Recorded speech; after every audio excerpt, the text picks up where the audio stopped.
Alors, bonjour tout le monde, Eric avec vous. Alors, c'est la première vidéo en fait d'une série de quelques-unes pour lesquelles je vais vous présenter différents outils d'observation. Alors, c'est la première expérience, hein, vous le savez, je vous l'ai expliqué. C'est la première expérience sur les vidéos. Donc, je suis désolé du petit délai qu'on a pu avoir, que vous avez pu avoir avant d'obtenir ces vidéos. Alors, on commence tout de suite en parlant d'un premier outil qui s'appelle l'observation libre. L'observation libre, c'est un outil qui est vraiment particulier. C'est pas celui pour lequel un éducateur va se servir le plus souvent, mais il a quand même ses petites particularités et son importance, dépendamment là, de ce qu'on veut faire comme éducateur. Alors, je vous explique tout ça dans une courte vidéo. Alors, dès le départ, on mentionne ici l'observation libre est un outil qui décrit minutieusement tout ce qui se déroule sur une période d'observation en détail. Alors, tout ce qui se déroule sur une période d'observation. Alors, c'est pas compliqué, hein, dans le fond, l'observation libre, c'est que nous sommes en retrait d'une situation, donc c'est vraiment nécessaire qu'on soit en retrait, on ne peut pas être participant.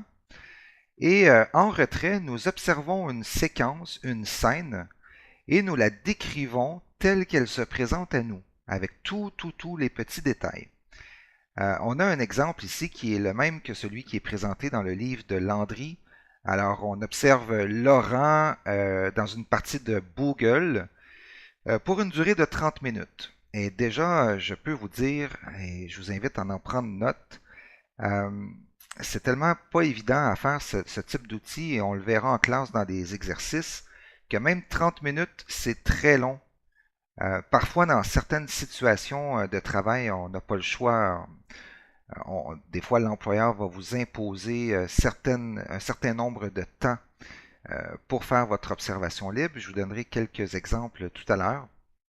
Mais regardons un peu en quoi ça consiste une observation libre.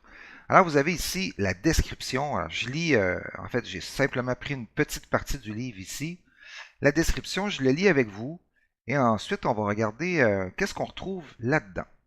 Alors, Laurent s'assoit, ouvre la boîte de la main droite, sort le jeu en disant « Voulez-vous jouer ?» Il secoue la boîte avec ses deux mains en me disant « Ça va mieux comme ça ». Ensuite, il la dépose de la main droite sur la table et de la même main soulève le couvercle, s'avance plus près de la table, prend son crayon de la main droite et retourne le sablier de la gauche. La partie commence, il observe le jeu au centre de la table. Après environ 15 secondes, il penche la tête, écrit un mot de la main droite en cachant sa feuille de la main gauche, relève la tête pour regarder le jeu, écrit un autre mot. Il refait la même chose 4 fois, et etc. Alors évidemment, vous avez compris que cette petite description, ce n'est peut-être qu'une seule minute de toute la séquence de la partie de Boogle. Donc c'est le début de la séquence de cette partie. Alors qu'est-ce qu'on retrouve de particulier dans l'observation libre ici? Eh bien, vous pouvez constater que c'est exactement la même chose que si nous avions un film devant nous. En fait, on transcrit le script du film. Alors, tout ce qui est observé et observable est décrit ici sur papier, sans exception en fait. Et c'est vraiment là la particularité de l'observation libre et c'est le seul outil qui va nous emmener à faire ce type d'exercice. Mais en quoi peut-il être pertinent? Eh bien, regardez, par exemple, supposons, ici nous n'avons pas de centration qui est identifiée dans l'observation libre, mais imaginez un instant que vous observez Laurent, vous êtes l'éducateur de Laurent, et ben, écoutez, votre centration, c'est par exemple ses habiletés motrices fines, ou ses habiletés motrices globales, ou les activités motrices tout court, peu importe. Alors, vous avez une centration, par exemple, qui pourrait se situer sur ce niveau. Eh bien, en observant la partie de Boogle, lorsque vous arriverez après avoir fait l'observation libre, vous allez retrouver plusieurs informations qui concernent sa motricité. Et c'est là que ça va devenir vraiment intéressant lorsque vous allez faire, après l'observation, quand vous allez faire l'analyse de tout ça, mais avant l'analyse, le traitement de l'information, vous allez identifier dans l'observation libre les informations pertinentes. Évidemment, il y en a qui seront rayées. Par exemple, on sait qu'il a ouvert une boîte de sa main droite. Si on regarde juste l'aspect moteur, on voit qu'il secoue la boîte avec ses deux mains. Alors, on a deux actions ici. Ouvrir une boîte, secouer la boîte. Ensuite, il la dépose. Donc, il dépose la boîte de la main droite sur la table. Avec la main droite aussi, il soulève le couvercle. Alors, si on s'arrête ici, d'accord? Déjà, nous avons quelques actions liées à la main droite de Laurent. On sait que de la main droite, il ouvre une boîte, il secoue cette boîte, il dépose la boîte et il soulève le couvercle. D'accord? Donc, évidemment, secouer la boîte, c'est pas juste avec la main droite, c'est avec les deux mains, mais vous avez compris le principe. Alors, on continue. Prends un crayon de la main droite. Retourne un sablier de la gauche. Ensuite, on regarde. Écris un mot de la main droite. Cache la feuille de la main gauche. Et voilà, c'est tout pour l'aspect moteur. Motricité, disons, plus fine. Alors, vous voyez ici la pertinence de ce type d'observation. Donc, ça nous donne vraiment, une fois qu'on analyse le tout, ça nous donne vraiment des informations très, très, très, très précises. Alors, juste ici, on peut déduire par hypothèse qu'il est fort probablement droitier et on sait des actions qu'il est capable de faire avec sa main droite. Évidemment, si on avait la suite de cette observation libre et qu'on le décortiquerait, on pourrait peut-être réaliser des forces et des limites liées à sa main droite ainsi qu'à sa main gauche. Et voilà, ça serait là l'importance et la pertinence d'un outil tel que l'observation libre.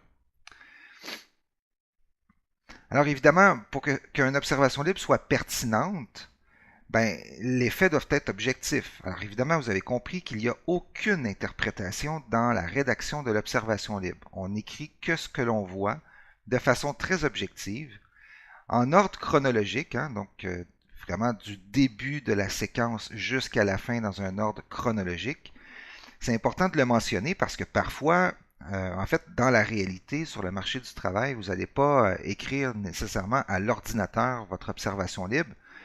Vous allez d'abord l'écrire à la main et par la suite, vous allez transcrire au propre votre observation libre sur ordinateur.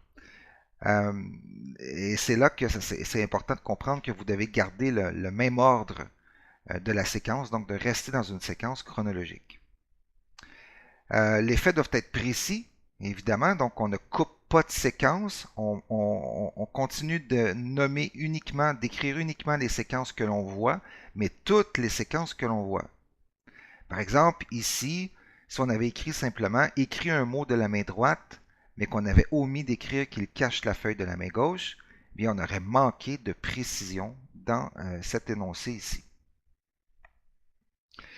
L'observation libre doit être détaillée. Alors évidemment, vous comprenez avec l'exemple qu'on a ici qu'on ne fait pas que inscrire certains éléments qu'on voit. C'est tous les éléments qu'on voit en détail. Donc ça doit être vraiment détaillé. Évidemment, il faut éviter les fautes d'orthographe. L'observation libre inclut toujours un en-tête. Donc vous avez ici un modèle d'en-tête donc qui concerne le nom de l'observé, le nom de l'observateur. Évidemment, la date est importante. La durée de l'observation et la situation qui est en cours. La situation en cours, elle est très importante. Et je vous explique pourquoi. Parce que la pertinence de l'observation libre, en fait, c'est pas de s'en servir une seule fois. Il faut s'en servir à plusieurs reprises pour donner vraiment un sens aux énoncés que l'on voit. Et aussi, la pertinence pour un éducateur dans l'observation, dans l'usage des outils d'observation, c'est de s'en servir non seulement à plusieurs reprises, mais dans plusieurs contextes différents. Et c'est là que des éléments particuliers vont ressortir lorsqu'on va faire l'analyse. Par exemple, ici, c'est une partie de Boogle, donc qui est une activité plutôt récréative, un jeu de table. Et ce serait intéressant d'observer le même garçon dans une observation libre aussi, mais par exemple dans une activité l'activité physique, par exemple un sport. Le regarder peut-être lorsqu'il fait d'autres activités, comme par exemple regarder un film. Évidemment, si votre pertinence de l'observation relève d'une centration de motricité, eh bien, peut-être que l'observer en regardant un film, ça ne serait pas pertinent pour vous. Et c'est là que je vais vous faire voir la pertinence de l'observation, puis le choix de l'observation libre pour vous comme outil à utiliser. C'est que tout dépend de votre centration à la base, évidemment. Donc, par exemple, si notre centration, je reviens avec l'exemple que c'est une motricité, par exemple, fine, eh bien, évidemment, je vais tenter de l'observer dans des situations en cours qui vont mettre à l'avant-plan ses capacités ou ses limites au niveau de la motricité fine.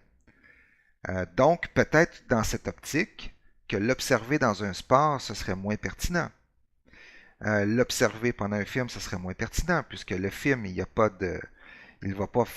il va pas exécuter d'actions manuelles. Et dans le sport, ben, ça risque plus d'être la motricité globale qui va être mise à profit et non pas la motricité fine. Alors, dans une situation, si on était dans la réalité avec Laurent ici et une centration de motricité fine, eh bien, on l'observerait dans différentes situations que l'on choisirait dans notre plan d'observation, d'accord? Et ce seraient tous des situations pour lesquelles les activités, la motricité fine, pardon, seraient mises à profit. Donc, on pourrait par exemple même organiser des activités spécifiques et moi, à titre d'exemple, je l'ai déjà fait.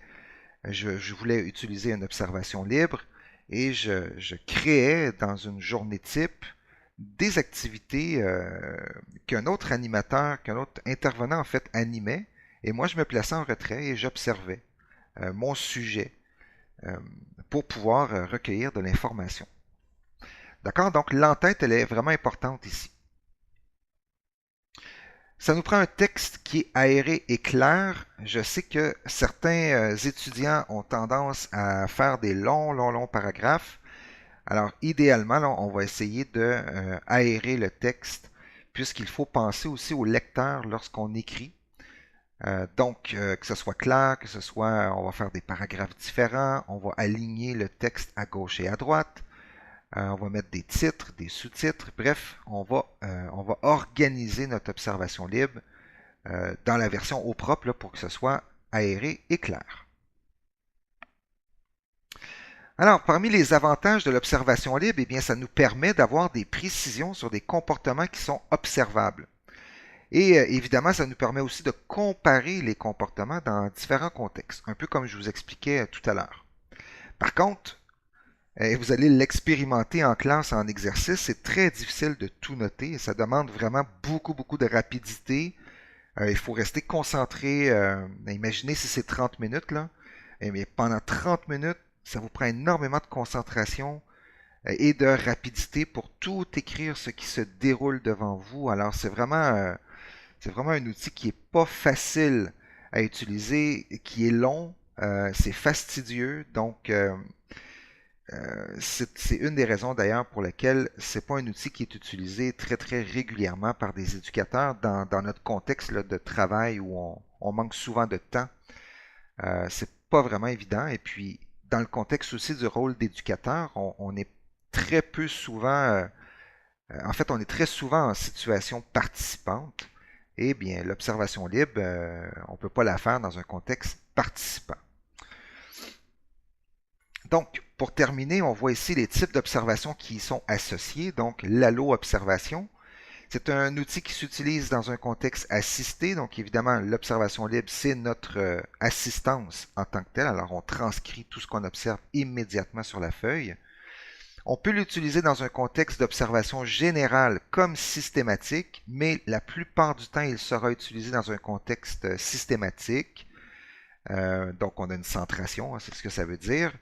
Et évidemment, donc, utilisé dans un contexte clinique et non pas participant. Donc voilà pour l'observation libre, ça fait le tour. C'est un outil qui n'est pas très long à expliquer, mais quand même on va exercer tout ça en classe et on aura l'occasion d'en rediscuter ensemble.